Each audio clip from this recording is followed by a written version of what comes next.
तो फ्रेंड्स, आज मैं लेके आ गई हूँ गेहूं आटे से बनने वाली ये नमकीन की रेसिपी। इसे नमकीन, नमक पाड़े, मट्ठी कुछ भी बोल सकते हैं। इतना टेस्टी कुरकुरी क्रिस्पी बनती है, वो भी गेहूं के आटे से।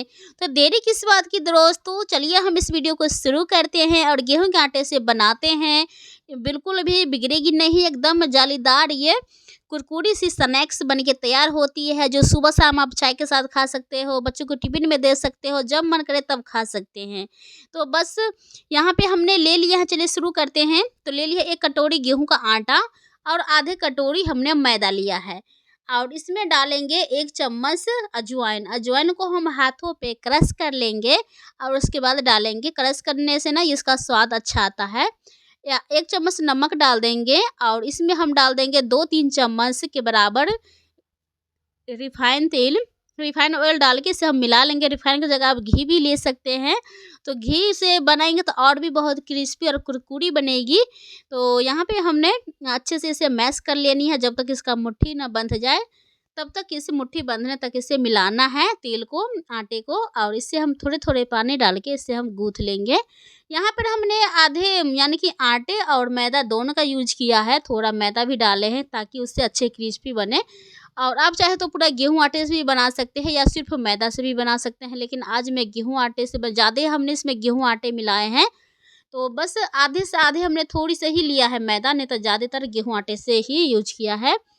तो आज मैं थोड़ा सा ज़्यादा क्वांटिटी में बना रही हूँ, क्योंकि इसके जब बनाते हैं ना तो बस 1 से 2 दिन चलता है, इससे ज़्यादा दिन नहीं चलता है, क्योंकि बच्चे इतना पसंद करते हैं जो एकदम खा पी के फिनिश कर देते हैं। तो यहाँ पे हम आटे को 10 मिनट के लिए छोड़ दिए थे। 10 मिनट के बाद यहाँ पे हम फिर से इसे मसल लेंगे, अच्छे से सॉफ्ट डो बना लेंगे। तो मसलने के बाद ये देखिए एकदम चिकना कर लेंगे डो को।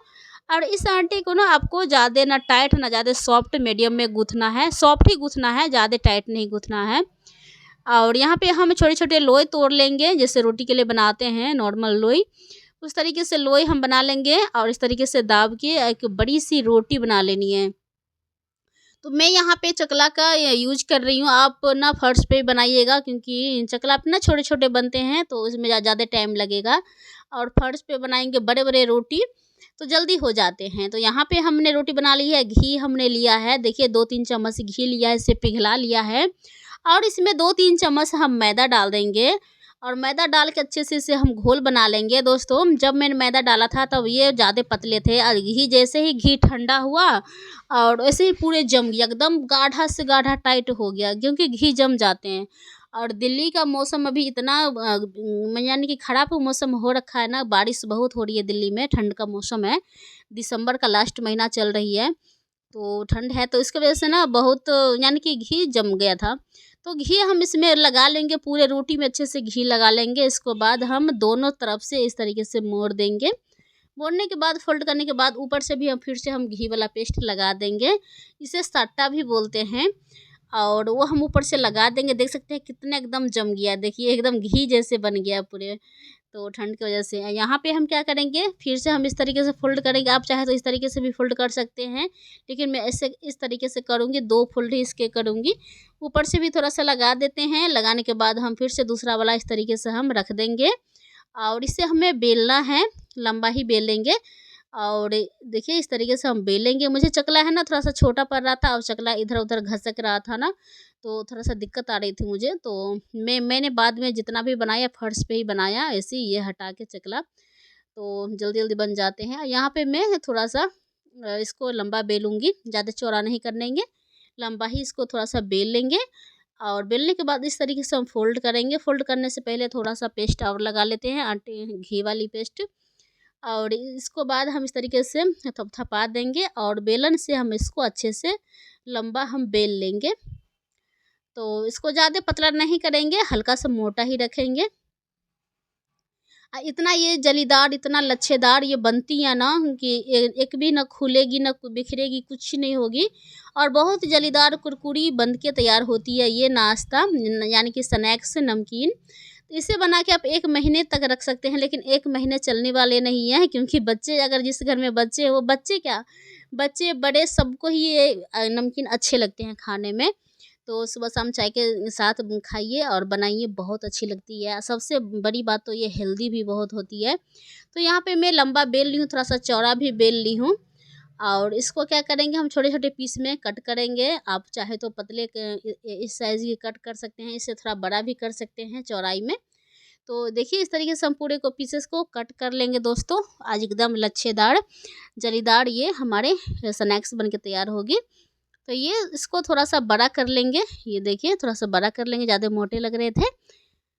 थोड़ा-सा हम बड़ा कर लेंगे और ये देखिए यहाँ पे हम इस तरीके से फिर से काट लेंगे। तो इसी तरीके से हम सारे बना के तैयार करेंगे। यहाँ पे देख सकते हो एक-एक करके सारे हम प्लेट में उठा लेते हैं। मैं दूसरा डिज़ाइन भी बताऊँगी, दूसरा तरीका भी इसका, इसी आटे से आप दूसरा तरीका भी किस तरीके से बना सकते हैं।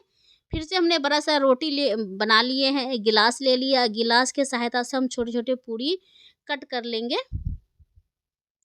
और छोटे-छोटे पूरी कट करने के बाद ये देखिए यहाँ इस तरीके से पूरी हम निकाल लेंगे और बाकी को हम हटा लेंगे।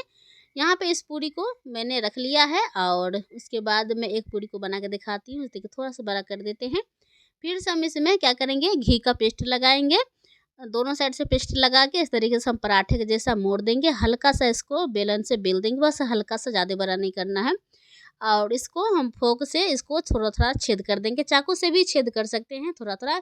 ये छेद इसलिए किया जाता है ताकि ये फूले ना, नहीं तो ये फूल जाएगा। तो फूलना नहीं चाहिए क्योंकि मठरी हम बना रहे हैं इसका। तो दोनों डिज़ाइन में से जो अच्छा लगे वो आप बनाइए, क्योंकि दोनों बहुत ही अच्छी और कुरकुरी लगती है खाने में। तो आपको जो आसानी लगे वो वाली आप बना सकते हैं। तो मैं आपको दोनों तरीका बताई हूँ। इस तरीके से हाथों से मोड़ देंगे, हल्का सा बेल देंगे, बस हल्का सा बेलना है आपको। और उसके बाद हम फिर से फोक से छेद कर देंगे, बस 2-3 जगह ही करना है। और उसके बाद इसी तरीके से हम सारे बना के तैयार कर लेते हैं। यहाँ पे मैंने सारे नमकीन यानी कि नमक पारे सारे मैंने बना के तैयार कर लिया है। इधर ये वाला डिज़ाइन भी बनाई हूँ थोड़ी सी, और ये बाकी ये वाली बनाई हूँ। यहाँ पर तेल हमने गरम कर लिया है, रिफाइंड ऑयल, रिफाइंड ही लीजिएगा। और उसके बाद हम एक-एक करके सारे नाश्ते को, स्नैक्स को हम इसमें डाल देते हैं। और यहाँ पे हमें ज़्यादा तेल को गरम नहीं करेंगे, वीडियो थोड़ा स्पीड हमने कर दिया था। तो ज़्यादा तेल गरम नहीं होना चाहिए, एकदम मीठा गरम होना चाहिए, धीमा मीडियम में, लो फ्लेम पे ही करिएगा। एकदम पूरे लो पे ही तलना है इसे, बिल्कुल हाई फ्लेम नहीं करना है, नहीं तो ये ऊपर से पक जाएंगे, अंदर से ये कच्चा रह जाएंगे और ये इसका लच्छा खुलेगा नहीं। तो जितना मीडियम फ्लेम पे करेंगे ना, उतना इसका लच्छा पूरे खिले-खिले एक-एक लच्छा खुल के आएगा। देख सकते हो पूरे हमारे जैसे खाजा मिठाई होती है ना, खाजा जानते हो आप लोग, एकदम खाजा के जैसे ही ये खुला ये पूरे परत है। इसको खाजा भी बना सकते हैं इसी डिज़ाइन से। अगर इसको चीनी की चाशनी बना के इसमें डुबा दीजिए, बस हो गया हमारे खाजा। तो खाजा के जैसे ही ये डिज़ाइन बनती है। और इसको हम अगर चाहते तो चीनी का चाशनी बना के भी खाजा के बना सकते थे। तो यहाँ पे हम बाकी के इसी तरीके से हम बना लेंगे। दूसरी वाली भी, ये वाली डिज़ाइन भी बहुत अच्छी से ये पकी थी। और यहाँ पे देख सकते हो ये भी, इसको भी मीडियम में ही करना है। जितना मीडियम में तलेंगे ना, उतना इसका ये जो एक-एक लेयर खुल के आएगी। तो इसको भी हम क्रिस्पी करारे होने तक मीडियम धीमी आंच पे ही इसको तलना है। ये देखिए इसको अच्छा सुनहरा कलर आ जाए तो बस 7-8 मिनट लगते हैं एक तलने में। तो थोड़ा सा टाइम लगेगा, लेकिन कुरकुरी क्रिस्पी मज़ेदार बन के तैयार होगी। अगर यहाँ पे हमारी छोटी कढ़ाई थी तो इसलिए मुझे थोड़ा-थोड़ा करके करना पड़ा। अगर बड़ा कढ़ाई हो ना तो बस 2 बार में ही हो जाता। लेकिन इस यहाँ पर हमें यहाँ पे देख सकते हो आप, हमने सारे स्नैक्स बना के तैयार कर रखे हैं। और इतने सारे बने हैं, इसे स्टोर करके हम रख लेंगे, 5-10 दिन खाएंगे आराम से। तो फ्रेंड्स यहाँ पे देख सकते हैं हमारे स्नैक्स बन के तैयार हो चुके हैं। एक-एक लच्छे खुल के आए हैं। इसे तोड़ के दिखाती हूँ। ये देखिए कितना एकदम पूरे बारीक से टूट रहा है। तो फ्रेंड्स इतना शोर हो रहा था ना कि मैं ओरिजिनल आवाज़ नहीं दिखा पाई। तो ये देखिए दूसरी वाली भी इसी तरीके से बनी है। तो लाइक करें, सब्सक्राइब करें।